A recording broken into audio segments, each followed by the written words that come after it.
ચલો ધોરણ છ ધોરણ છ ધોરણ છ હવે આપણે ઉપસાગર વિશે ચર્ચા કરીએ. તો અહીંયા તમે જુઓ વ્યાખ્યા આપી છે એ પ્રમાણે શબ્દને છૂટો પાડો. તો ઉપ વત્તા સાગર. તો સાગર એટલે સમુદ્ર. સમુદ્ર ઉપ એટલે ભાગ. શું કહે છે? ઉપસાગર એટલે સમુદ્રનો ભાગ. તો હવે આપણે એની વ્યાખ્યા જોઈએ તો સામાન્ય રીતે મહાસાગરના જળ ભાગનો આંશિક ભાગ. તો જો એ અહીંયા આ મુદ્દો આપણે સમજીએ તો આ તમે જોઈ શકો છો. ભારતની જ આપણે ચર્ચા કરીએ તો ભારતની અંદર આ હિન્દ મહાસાગર છે. જુઓ તમે જોઈ શકો છો આખો આ હિન્દ મહાસાગર છે, બરાબર? તમે જોઈ શકો છો.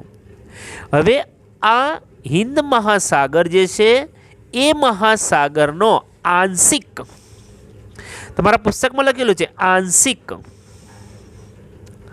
આંશિક આંશિક ભાગ.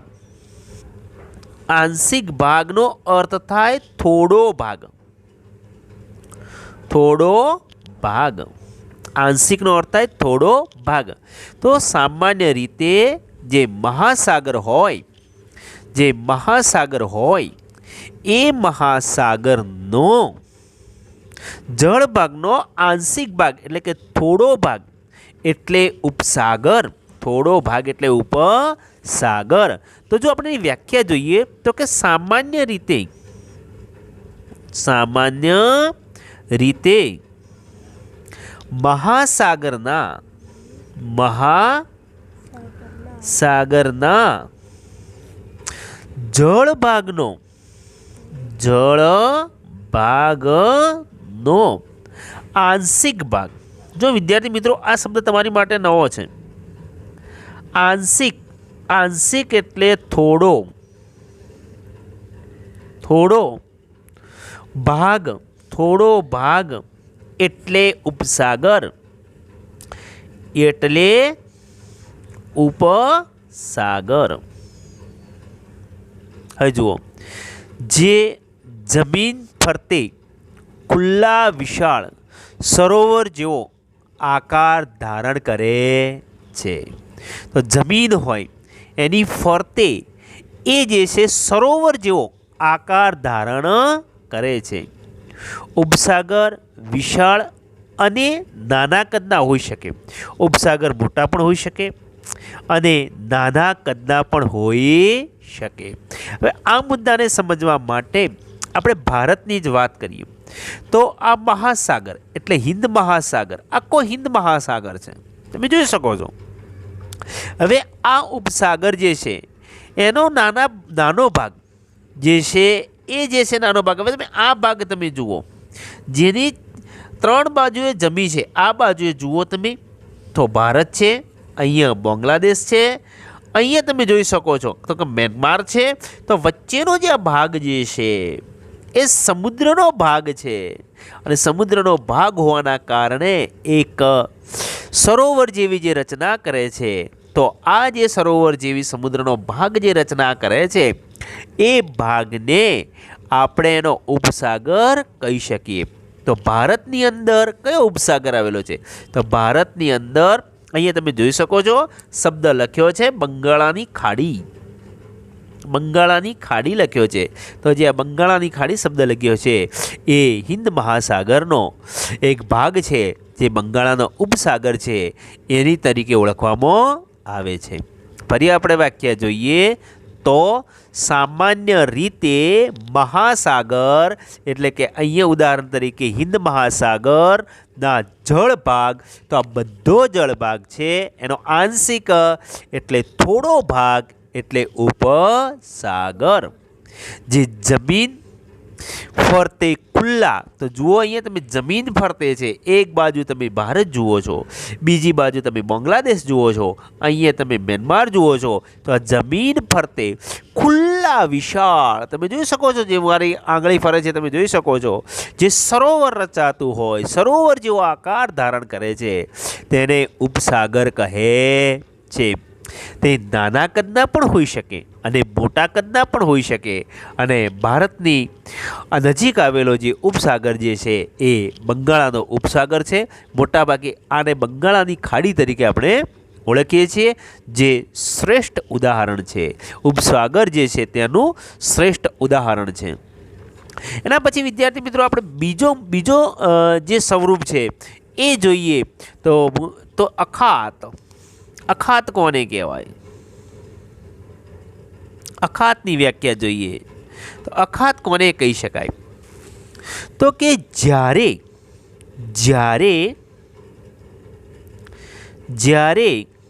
કોઈ જળ વિસ્તાર સમજો, જ્યારે કોઈ જળ વિસ્તાર ત્રણ બાજુથી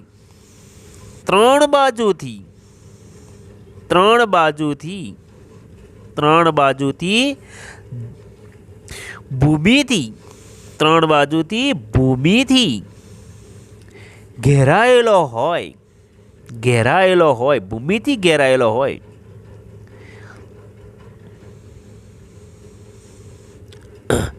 તો કે ભૂમિથી જો ઘેરાયેલો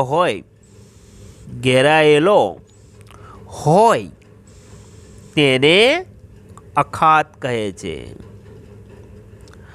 અખાત કહેવાય છે. હવે અહીંયા જુઓ, જ્યારે કોઈ જળ વિસ્તાર ત્રણ બાજુથી ભૂમિથી ઘેરાયેલો હોય, જમીન જે જળ વિસ્તાર જે છે એટલે કે પાણીનો વિસ્તાર જે છે એ ત્રણેય બાજુ ભૂમિથી ઘેરાયેલો હોય તો તેને અખાત તરીકે ઓળખવામાં આવે છે. અહીંયા તમે જુઓ, આ મુદ્દો સમજવા માટે તો આપણો ગુજરાત જે છે, તમે ગુજરાત ઉપર જુઓ, ગુજરાતની બાજુમાં એક સમુદ્ર આવેલો છે, જે પણ અરબ સાગર જે છે એ અરબ સાગર તમે જોઈ શકો છો. આ અરબ સાગર છે. હવે આ અરબ સાગરની અંદર તમે જોઈ શકો છો, આ અરબ સાગર જે છે એ અરબ સાગરની અંદર અહીંયા એક શબ્દ લખ્યો છે ખંભાતનો અખાત. આ ખંભાતનો અખાત જે છે એ તમે જોઈ શકો છો ત્રણેય બાજુઓથી, આને એક બાજુ, બે બાજુ અને ત્રણેય બાજુઓથી ભૂમિ ભાગથી ઘેરાયેલો છે. તો આ જે છે એ અખાત જે છે, જે સમુદ્રની પાણીની સોંકડી પટ્ટી જે છે એ અંદર પ્રવેશેલી છે, તમે જોઈ શકો છો. ને ત્રણેય બાજુ જે છે એ જમીન છે, એ ઘેરાયેલો ભાગ જે હોય તો એને આપણે અખાત તરીકે ઓળખીએ છીએ. તો જ્યારે કોઈ જળ વિસ્તાર ત્રણ બાજુથી, 1, 2 અને 3 બાજુથી ભૂમિથી ઘેરાયેલો હોય તો તેને અખાત કહે છે. ઉદાહરણ તરીકે તો ખંભાતનો અખાત, અને બીજો કચ્છનો અખાત. બીજો કયો છે? કચ્છનો અખાત. તો કચ્છના અખાતમાં પણ તમે જોઈ શકો છો ત્રણેય બાજુથી જે છે એ આ કચ્છનો અખાત છે, ત્રણેય બાજુથી એ ભૂમિથી ઘેરાયેલો છે અને વચ્ચે પાણી છે, તમે જોઈ શકો છો. તો એ જે છે એ અખાત છે. એના પછી આપણે બીજો પ્રકાર જોઈએ તો ભૂશીર. ભૂશીર કોને કહી શકાય? ભૂશીર કોને કહેવાય? તો ભૂશીર એટલે ભૂમિનો લંબાત્મક છેડો જે જળભાગમાં ફેલાયો હોય, જેને સમુદ્ર રેખા તરીકેની સંજ્ઞા પણ આપી શકાય છે. લંબાત્મક એટલે કે લાંબો છેડો જે છે એ જળાશયમાં ફેલાયેલો હોય તો તેને ભૂશીર તરીકે ઓળખવામાં આવે છે, અથવા સમુદ્ર રેખા તરીકે પણ ઓળખવામાં આવે છે. તો ભૂશીર એટલે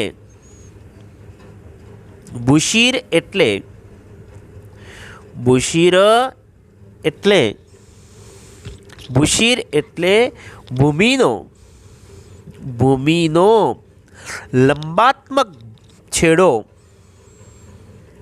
લંબાત્મક છેડો જે, અહીંયા યાદ રાખજો, જે આ મુદ્દો સમજવાનો છે. જે તો ભૂશીર એટલે ભૂમિનો લંબાત્મક છેડો જે ક્યાં ફેલાયેલો? તો જળ ભાગમાં ફેલાયેલો હોય. ક્યાં ફેલાયેલો હોય? જળ ભાગમાં ફેલાયેલ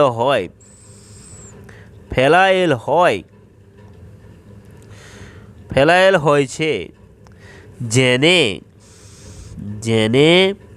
સમુદ્ર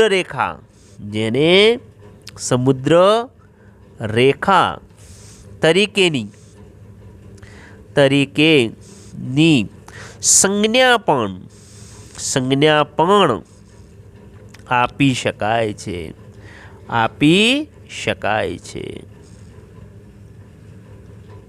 તો જો વિદ્યાર્થી મિત્રો આ મુદ્દો આપણે સમજીએ તો જુઓ, તો ભૂશીર એટલે ભૂમિનો લંબાત્મક ભાગ. એ જો અહીંયા તમે જોઈ શકો, આ ભાગ જે છે ને એ સમુદ્રની અંદર આવે છે. તમે જોઈ શકો છો અહીંયા સમુદ્રની અંદર આવે છે ભાગ, સમુદ્રમાં ફેલાય છે. ભૂશીર એટલે ભૂમિનો લંબાત્મક છેડો જે જળાશયમાં ફેલાયેલો હોય.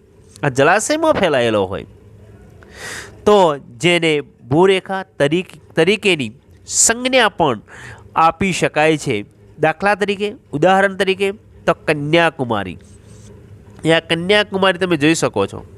આ કન્યાકુમારી જે છે એ અંદર પ્રવેશે, સમુદ્રમાં પ્રવેશે છે આ ભાગ, માટે એને ભૂશીર અથવા સમુદ્ર રેખા તરીકેની સંજ્ઞા પણ આપી શકાય. બીજો કેપ ઓફ ગુડ હોપ જે આફ્રિકા જે છે એમાં તમે જોઈ શકો છો જે ભાગ જે છે એ સમુદ્રમાં ફેલાયેલો છે.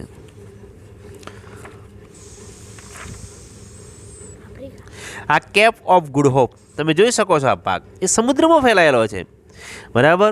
જ્યાંથી આપણે ભારતનો જળમાર્ગ શોધવામાં આવ્યો હતો.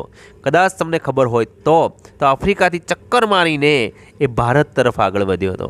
તો એ જે છે એ કેપ ઓફ ગુડ હોપ જે છે એ પેસિફિક સમુદ્ર જે છે, એક બાજુ હિન્દ મહાસાગર, બીજો એટલાન્ટિક મહાસાગર અને વચ્ચેનો જે ભાગ છે એની અંદર પ્રવેશેલો છે. તમે જોઈ શકો છો. તો આ પણ જે છે એ ભૂશીર છે.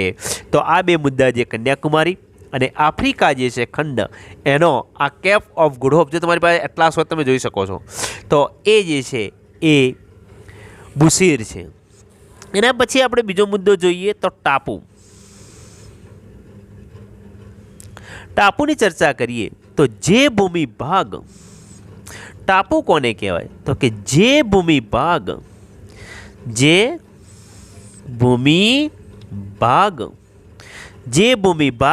ચારે બાજુથી જળાશયથી ઘેરાયેલો હોય અથવા જળ વિસ્તારથી ઘેરાયેલો હોય, ઘેરાયેલો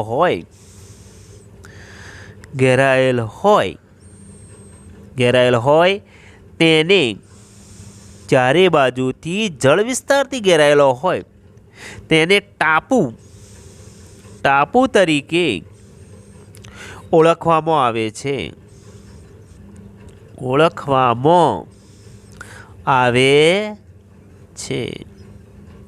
તો જે ભૂમિ ભાગ ચારે બાજુથી, માની લો કે આ ભૂમિ ભાગ છે એની ચારે બાજુ પાણી છે, તો ચારે બાજુ પાણી હોય તો આને તમે શું કહી શકો? તો ટાપુ કહી શકાય. શું કહી શકાય? ટાપુ. આ ટાપુનું ઉદાહરણ આપણે સમજવું હોય તો આપણે ભારતની અંદર જોઈએ તો ભારતના નકશામાં તમે જોઈ શકો છો.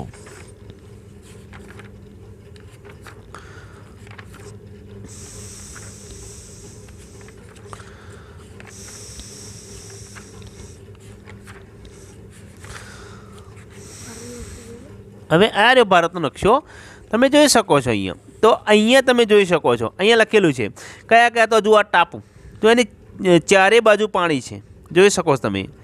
જેને આપણે અંદમાન અરબ સાગરમાં આવેલા ટાપુઓ જે છે, જેને અમીન દીવ ટાપુઓ, અને બીજા જે ટાપુઓ છે કરાવતી ટાપુ છે, આ બધા ટાપુ જે છે લક્ષદ્વીપના ટાપુઓ તરીકે ઓળખવામાં આવે છે. આની ચારે બાજુ આ ટાપુ છે, ચારે બાજુ પાણી, આ બાજુ પાણી, બધાને ટાપુ જુઓ તમે, ચારે બાજુને પાણી છે અને વચ્ચે ભૂમિ ભાગ છે, તો એને ટાપુ તરીકે ઓળખવામાં આવે છે. આ ટાપુઓનો જે સમૂહ છે એ ટાપુઓના સમૂહને આપણે લક્ષદ્વીપના ટાપુઓ તરીકે ઓળખવામાં આવે છે અને આ લક્ષદ્વીપના ટાપુઓ જે છે એ અરબ સાગરમાં આવેલા છે. હવે તમે જુઓ તો આપણે બીજો એક સાગર જોઈએ જેને આપણે હાલ ચર્ચા કરી ઉપસાગર. તો ઉપસાગરની અંદર પણ તમે જોઈ શકો છો અહીંયા જો ચારે બાજુ પાણી છે અને જે જમીનો ઉપરનો ભાગ છે, જમીનો ભાગ છે એની ચારે બાજુ પાણી છે. તો એ ટાપુઓ જે છે એને આપણે અંદમાન અને નિકોબાર ટાપુઓ તરીકે ઓળખીએ છીએ. એના પછી આપણે બીજો પ્રકાર જોઈએ તો ખીણ. ખીણ કોને કહેવાય? ખીણ કોને કહેવાય? ખીણ વિશે ચર્ચા કરીએ તો પર્વતોની હારમાળા વચ્ચે આવેલો, પર્વતોની હારમાળા હોય એની વચ્ચે આવેલો નીચાણવાળો ભાગ, પર્વતો જે છે, પર્વતોની હારમાળા વચ્ચે આવેલો ભાગ